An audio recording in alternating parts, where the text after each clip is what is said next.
नमस्कार। आप सुन रहे हैं द बॉलीवुड रेडियो और मैं हूं आपके साथ आकाश।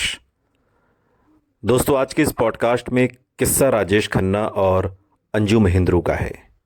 अंजू महेंद्रू राजेश खन्ना की पहली गर्लफ्रेंड, जिनके साथ 7 साल लंबा रिलेशनशिप चला, लेकिन इसका अंत बहुत दुखद रहा। आज के इस पॉडकास्ट में हम आपको लेकर चलेंगे 70 के दशक के उस दौर में जब राजेश खन्ना सुपरस्टार थे और आए दिन उनके घर पर देर शाम महफिलें सजा करती थीं। और ये महफिलें देर रात 2-3 बजे तक चलती। कभी कभी तो रात का डिनर भी सुबह 5 बजे हुआ करता था। अंजू महेंद्रू को ये सब पसंद नहीं था कि काका के घर रोज एक दरबार लगे और जिसमें कई सारे ढोंगी और चमचे टाइप के लोग ही आते थे। शुरुआत में तो अच्छे लोग आते थे, फिल्म प्रोड्यूसर, डायरेक्टर, लेखक, लेकिन धीरे धीरे इन लोगों की जगह चमचों ने ले ली। काका के दरबार में सारी रात शराब चलती थी। अंजू महेंद्रू को उससे नफरत थी। काका की उन पार्टीज में अंजू को ही खाने पीने, चखने, ये तमाम बंदोबस्त अंजू को ही करने पड़ते थे। रोज रोज कौन भला ये सब करना पसंद करेगा, और वो भी सुबह के 2-3 बजे तक। कभी कभी अंजू महेंद्रू काका को चिताती थी कि उन लोगों के प्रति जो इन महफिलों में सिर्फ उनकी वाहवाही करने आते हैं, वो सही बात नहीं करते, किसी काम के नहीं हैं। लेकिन राजेश खन्ना उनकी बातों को बहुत ही निर्दयता के साथ इग्नोर कर देते थे। बताया जाता है कि दिल के किसी कोने में काका भी अंजू महेंद्रू की ईमानदारी को पसंद करते थे, क्योंकि जब सारी दुनिया उन्हें खुश करने की कोशिशों में लगी थी, तब अंजू महेंद्रू इकलौती वो इंसान थी जो राजेश खन्ना के मुंह पर उनकी आलोचना कर देती थी। अंजू उन्हें सच्चाई से रूबरू कराने की कोशिश करती थी। पत्रकार सुभाष के झा, जो उस दौर के बड़े पत्रकार थे, एक जगह लिखते हैं कि राजेश खन्ना से जुड़े एक क्लॉज सोर्स ने एक बार सुभाष के झा को बताया था कि अंजू महेंद्रू वो इकलौती महिला थी जिससे काका ने प्यार किया था। अंजू महेंद्रू राजेश खन्ना के जीवन से बाहर हुई। उनका डाउनफॉल स्टार्ट हो गया। उनका दरबार और दरबार में चलने वाला शराब का दौर भी ज़्यादा इंटेंस और ज़्यादा एक्सट्रीम होता चला गया। और फिर उनकी बैक टू बैक फिल्में 72-3 के बाद फ्लॉप होने लगी, या उस तरीके से वो रुपहले पर्दे पर अपना असर नहीं छोड़ पाई जैसा पहले हुआ करता था। अंजू महेंद्रू और राजेश खन्ना के बीच भी लड़ाइयां होती थीं। वैसे तो लड़ाइयां हर प्रेमी जोड़े के बीच में होती ही हैं, और वैसे ही जैसे किसी भी प्रेमी जोड़े के बीच हो जाती थी, वैसी लड़ाइयां जिन्हें बहुत बड़ी बात नहीं समझा जाता। मगर एक बार जब काका और अंजू के बीच लड़ाई हुई तो काका गुस्से से तमतमाते हुए बाहर चले गए और उन्होंने डिंपल कपाड़िया की को शादी के लिए प्रपोज कर दिया। डिंपल कपाड़िया उन दिनों राज कपूर की फिल्म बॉबी कर रही थी और 15-16 साल उनकी उम्र थी, और राजेश खन्ना तब तकरीबन 32 साल के थे।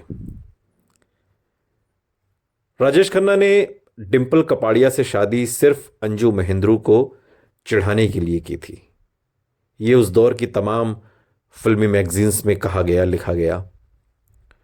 क्योंकि राजेश खन्ना, ये बात सही है कि अंजू महेंद्रू से सच्ची मोहब्बत करते थे, और सच्ची मोहब्बत यूं एक झटके में खत्म नहीं होती। ये बात अंजू भी जानती थी और राजेश खन्ना भी। लेकिन राजेश खन्ना जब गुस्से में होते थे तो वो अपने आपे से बाहर निकल जाते थे, और वो किस हद तक जा सकते थे इसकी कल्पना कोई नहीं कर सकता। अंजू महेंद्रू का रिश्ता अगर राजेश खन्ना के साथ टूटा और डिंपल कपाड़िया के साथ उनकी शादी हुई, तो इसे भी आप उनके गुस्से की हद में नाप सकते हैं। और बॉबी वो कर रही थी डिंपल कपाड़िया जब उनकी शादी हुई, और यानी ये नहीं कहा जा सकता कि काका डिंपल कपाड़िया के स्टारडम से प्रभावित थे। क्योंकि जब राजेश खन्ना और डिम्पल कपाड़िया की शादी हुई तब उनकी फिल्म बॉबी रिलीज भी नहीं हुई थी। बॉबी बाद में रिलीज हुई और फिर एक सुपरहिट फिल्म बनी कि बच्चे बच्चे के जुबान पर बॉबी का नाम आ गया। और वो सोर्स जिसने सुभाष के झा जैसे पत्रकार को सभी बातें बताई, उसने ये भी बताया कि काका और डिम्पल कपाड़िया की शादी में डिम्पल के पिता चुन्नीलाल कपाड़िया का बहुत अहम किरदार रहा। चुन्नीलाल कपाड़िया और राजेश खन्ना दोस्त थे और चुन्नीलाल कपाड़िया काका के साथ एक मजबूत रिश्ता कायम करके अपनी महत्वाकांक्षाओं को पूरा करना चाहते थे। दूसरी तरफ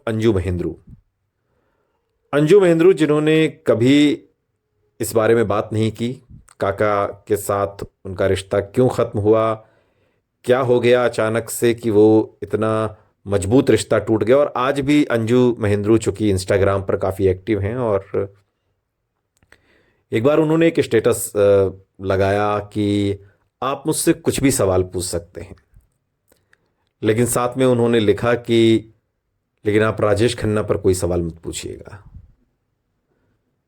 जिंदगी के इतने सालों के बीतने के बाद भी अंजू महेंद्रू आज भी राजेश खन्ना के नाम पर खामोश हो जाती हैं। वो उस राज को नहीं बताना चाहती कि आखिर राजेश खन्ना और अंजू महेंद्रू के बीच ये रिश्ता क्यों टूटा था। अंजू महेंद्रू और राजेश खन्ना ने सिर्फ एक फिल्म में साथ काम किया और वो फिल्म थी साल 1969 में आई बंधन। हालांकि उसमें भी अंजू महेंद्रू और काका एक दूसरे के अपोजिट नहीं थे। राजेश खन्ना की हीरोइन मुमताज थी और संजीव कुमार अंजू महेंद्रू के भाई के किरदार में थे। ये वही फिल्म है जिसके बारे में पहले भी काफ़ी कुछ कहा सुना गया है और इस फिल्म में जो सबसे बढ़िया अगर अभिनय किसी का कहा जाए तो वो जीवन साहब का था। और बिल्कुल कतई जो राक्षसी स्वभाव होता है, जीवन साहब इस फिल्म में एकदम हार्डकोर विलन के तौर पर दिखाई दिए। बहुत फिट लगे जीवन अपने इस किरदार में। और आपको ये भी बता दें कि अंजू महेंद्रू अब 80 साल की हो गई हैं। जीवन के 80 बसंत देखने के बाद अंजू महेंद्रू अब बहुत खामोश हैं। इंस्टाग्राम पर एक्टिव हैं और जो पेट डॉग होते हैं उनको लेकर काफ़ी सेंसिटिव हैं और कुछ एनजीओ से भी जुड़ी हुई हैं। 11 जनवरी 1946 को अंजू महेंद्रू का जन्म हुआ था और अंजू महेंद्रू का जन्म एक ऐसे परिवार में हुआ जो फिल्म लाइन से जुड़ा हुआ था। और यही वजह है कि छोटी उम्र से ही इन्होंने भी काम करना शुरू कर दिया, लेकिन एक एक्ट्रेस के तौर पर नहीं, एज अ मॉडल। एक इंटरव्यू में अंजू महेंद्रू बताती हैं कि 13 साल की उम्र में उन्होंने मॉडलिंग करना शुरू कर दिया था और जब स्कूल की छुट्टी होती थी तो उसके बाद फिर वो मॉडलिंग करती थी।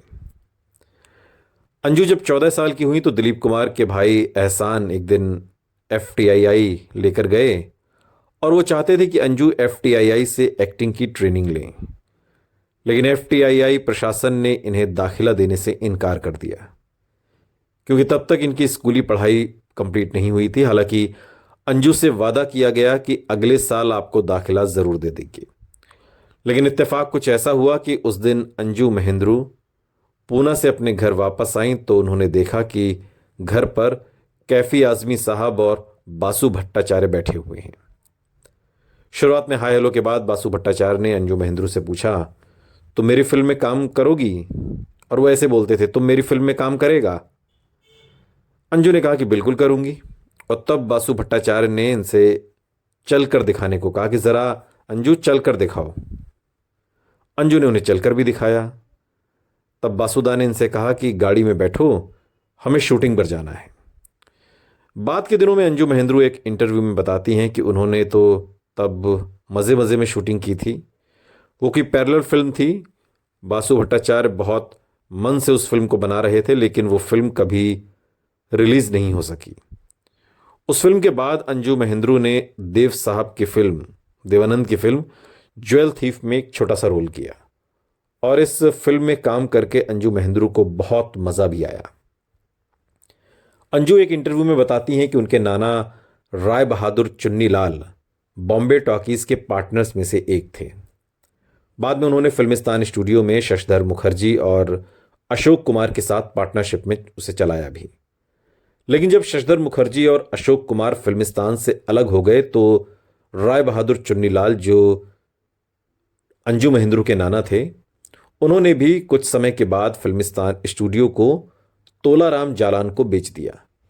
लेकिन इत्तेफाक देखिए कि जिस दिन तोलाराम जालान को फिल्मिस्तान बेचकर राय बहादुर चुन्नीलाल कोहली दिल्ली में किसी फिल्म के प्रीमियर में शिरकत करने आए थे, उसी दिन उनका निधन हो गया। और एक छोटी सी जानकारी इसमें यह भी कि महान संगीतकार मदन मोहन अंजू महेंद्रू के सगे मामा थे।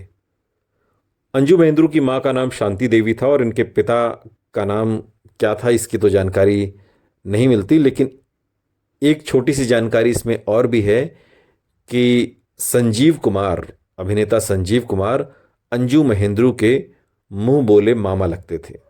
दरअसल वो इनकी बहन शांति देवी जो थी, जो मुंह बोली बहन थी संजीव कुमार की, वो अंजू महेंद्रू की माँ थी और वो एक तरीके से राखी भाई बहन का दोनों का रिश्ता था। और इस लिहाज से संजीव कुमार, जिन्होंने पर्दे पर अंजू महेंद्रू के भाई का रोल निभाया, वो दरअसल रिश्ते में अंजू महेंद्रू के मामा लगते थे।